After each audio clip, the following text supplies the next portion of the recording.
and Namibia's central bank leaving its lending rate steady at 5.5%, saying it was trying to support economic growth and that inflation would remain within acceptable levels.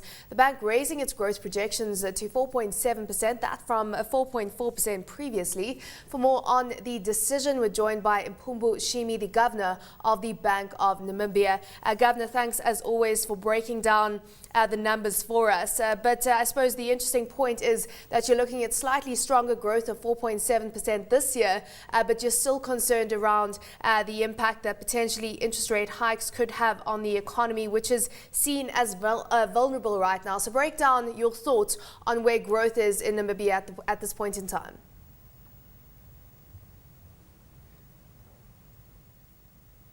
Thank you very much. Yes, you're right. We have released our forecast for 2013, and we believe that growth will be in the region of 4.7%, although slightly lower than the growth registered in 2012. Is still respectable compared to what is happening in the global arena, because we know that there is a recovery emerging in the global arena, but that recovery is still weak. Commodity prices, on which Namibia depends so much, have declined over the past few months, and we believe that keeping the interest rate, at the same level will help to cushion the economy from the weakness that we see in the global economy. Mm-hmm. Let's look at how this ties into the sell-off that we've seen in emerging market assets across the board. We've seen emerging market currencies being hit. We know South Africa's currency has been caught up in this tide. And with the Namibian dollar pegged to the South African rand, this, of course, is something that you're watching closely right now. So how do you see the emerging markets contagion potentially hitting Namibia going forward?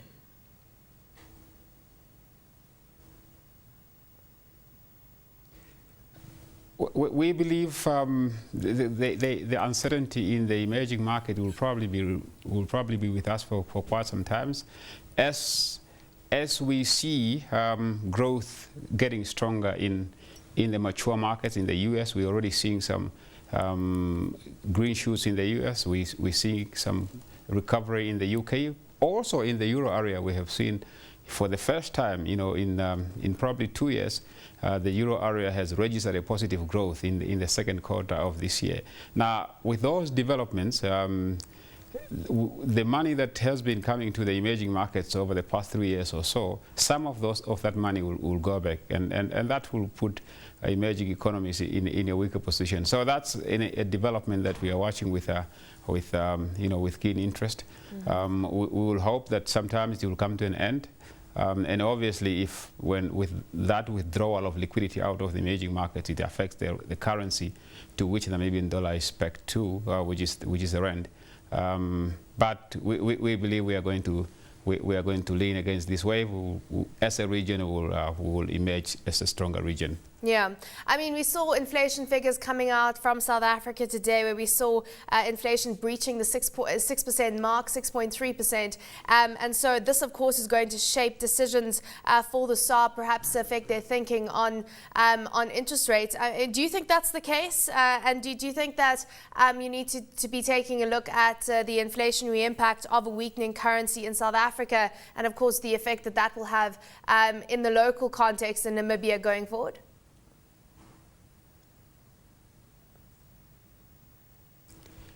Yes, the depreciation of the currency is always a major factor on inflation, because we consume a lot of things that we buy from outside, and when the currency is depreciating, it means a lot of those goods are becoming expensive, and therefore it may start to filter into inflation.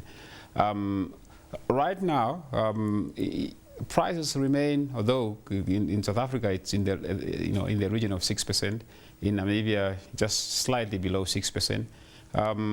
We believe it's still remaining in a manageable level. Of course, if the currency continue to depreciate, the effect of that will be felt more and more in the inflation numbers, and therefore it's something that we are watching closely. Whether that is going to invoke policy change, I think it's still early to say, because one will have to look at inflation, but also look at the weakness in the economy. If you may not want to start raising interest rate, especially if inflation is not too high and it's not out of control, because that could start to choke off the emerging recovery that we're seeing in the economy. So one will have to look at all factors before you consider raising policy rates or interest rates. Yeah, I mean, there's a hint of optimism that you have, I suppose, from a longer-term perspective around the region and how the Namibian economy is fitting into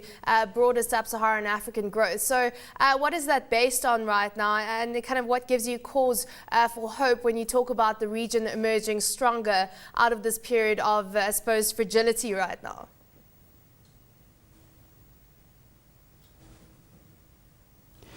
SADC is a region, or Sub-Saharan is a region, of course, but I can speak more specifically about SADC. I think it's reorganizing itself to increase inter-regional trade. And we believe as a region we can only grow stronger if we improve and enhance international or inter-regional trade. From the central bank's perspective, we believe we have a role to play, and our role is to start creating infrastructure, the financial infrastructure.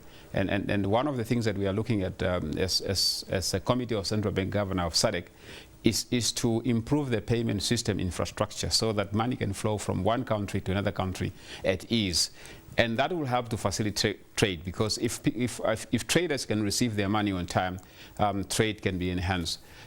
So we believe that will contribute to create the necessary infrastructure in the SADC region to be able to enhance inter-regional trade. Of course, there are other efforts and reforms taking place in other areas, such as fiscal infrastructure, road infrastructure being developed, harmonization of custom standards. All those reforms will make the SADC region a stronger region, a region which is ready to trade with each other. That's